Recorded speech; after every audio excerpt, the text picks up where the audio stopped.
I planned on going on this adventure like all of yesterday and got everything ready and like decided what I was going to do about it. And then I woke up this morning and it's overcast as heck. We drove the wrong way once, but we're now here. How low do I have to get? This low. Hi there. Welcome to Where Does This Lead? I haven't really explained what this is. I'm going to do that now. So I'm always trying to think of content to make for YouTube videos, for videos in general, just for entertainment purposes. And I sort of also, another hobby of mine is just going down long paths where I don't know where they lead to. So I thought I'd sort of marry the two together into this project I've called Where Does This Lead? As you can see, I'm already a little bit tired because getting to this point in the track is quite tiring. This is on Cedar Creek track. As you can see, I'll throw in some of the videos of the falls, and then this point is past. There's a point with a rock that has a chalk drawing on it that says Nude Creek. I don't think that's going to be a worry for us because there's like 2 cars down there and like 6 people, so I think that's everyone. If it does become that, if we do encounter nudists, probably we'll turn the camera off. This is going to be a really strange sort of thing. I'm going to explore my thoughts as I walk, and I'm going to explore the path. It's sort of a marriage between the physical journey and the internal. Wow, aren't I a smart boy? Today's gonna be a really, really meta episode. I wanna explore my YouTube journey and my life as a sort of filmmaker, content creator.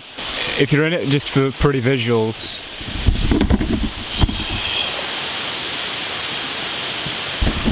we got them as well.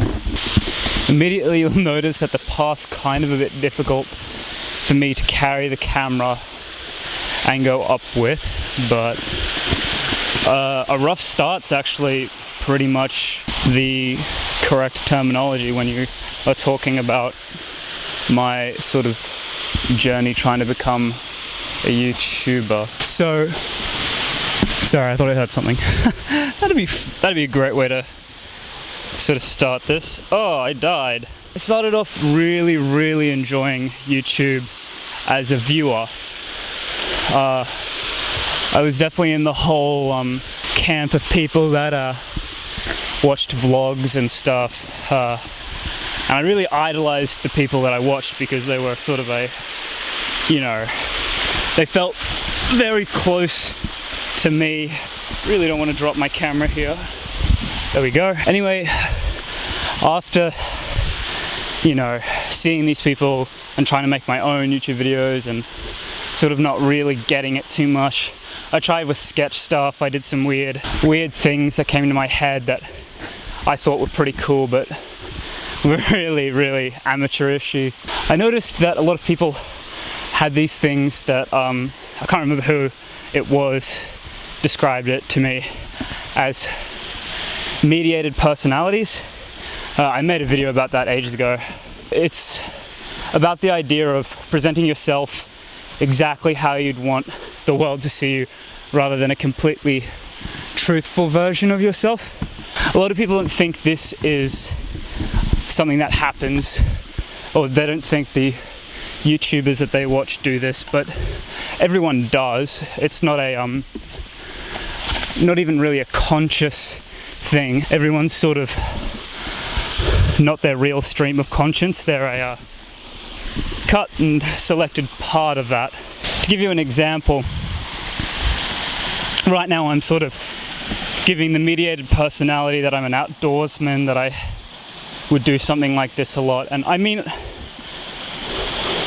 I'm about as regular as the regular Australian is with going outdoors and whatnot, but I really do prefer inside. I'm quite sweaty right now and everything's rough, but it's not just that easy, like that small of a thing. It can be completely different personalities.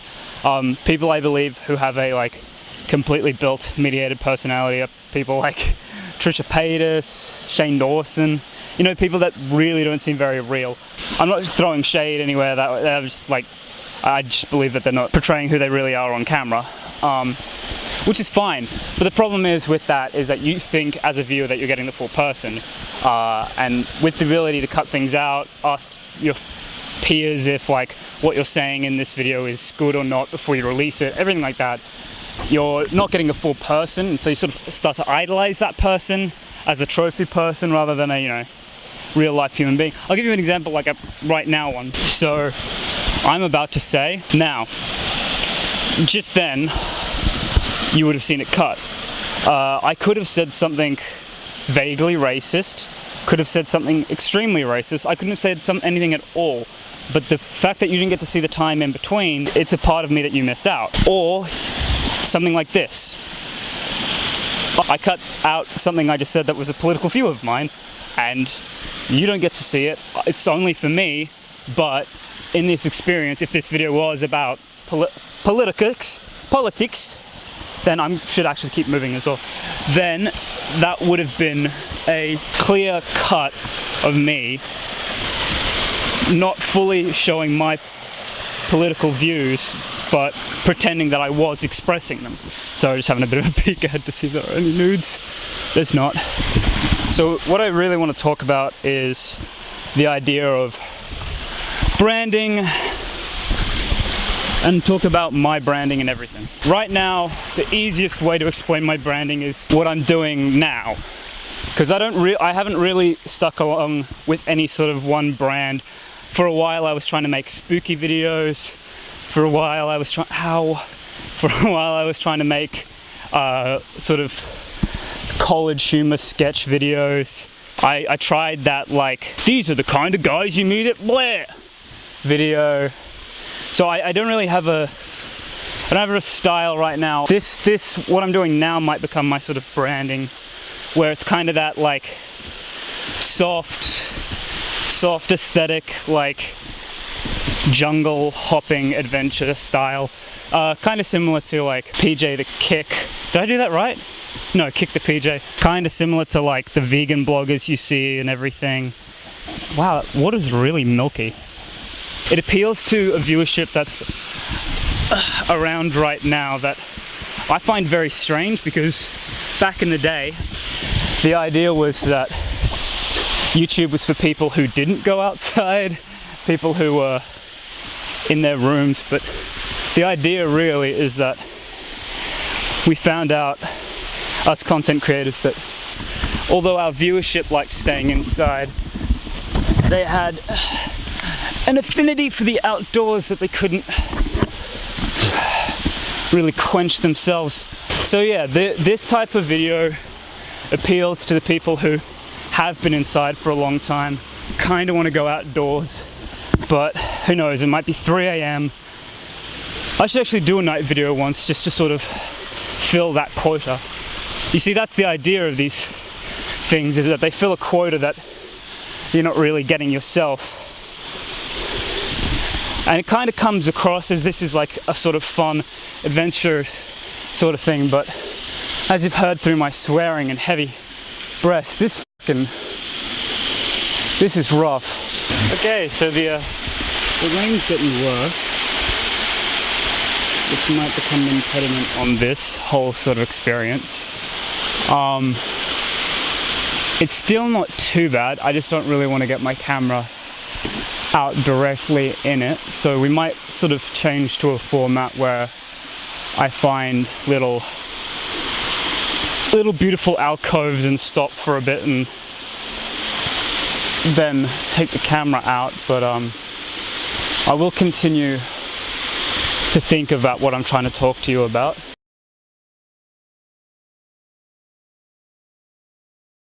I just recorded 5 minutes of nothing.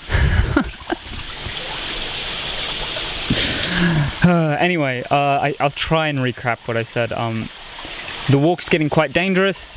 The rocks are all slippery. I'm currently hidden under an alcove. It looks quite beautiful out there. Look at all the nature and shit I've already shown you, but there's a creepy thing down here. It looks like some water's trapped by a web, and that's the creepiest shit that I've seen in my entire life. Not prepared for that. Now that you can actually hear me, the reason I don't really have a mediated personality on the Well, I don't have one mediated personality. I've got quite a few. I've tried different things. I've tried being the comedy guy. I've tried being the spooky guy. I've tried being a lot of things. I have a very sort of surrealist outlook on things and everything like that.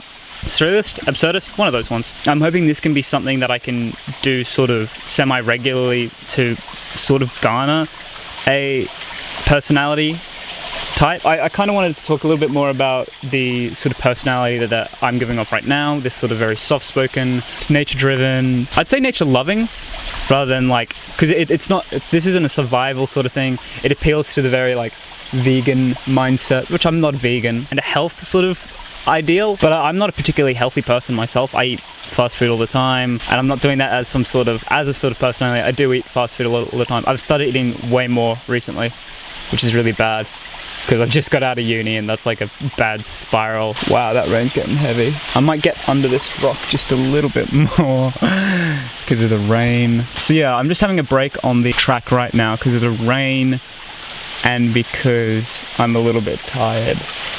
So we can sit here and talk for a little bit. If that's cool with you, really. So more about myself as a YouTuber. One of the things I've noticed is that I don't really do this with other people. I think I've got 2 videos with other people in them, but this is mainly a me-focused thing. I do everything by myself. I've got the camera in my hand, the mic in my hand, and I don't have a ghostwriter or anything. Lookity duck. That is some water coming from the sky. This is a bad situation. We're now in a bad situation. Drat. Anyway, how's it going? We're safe under this little rock for now. This terrifies me.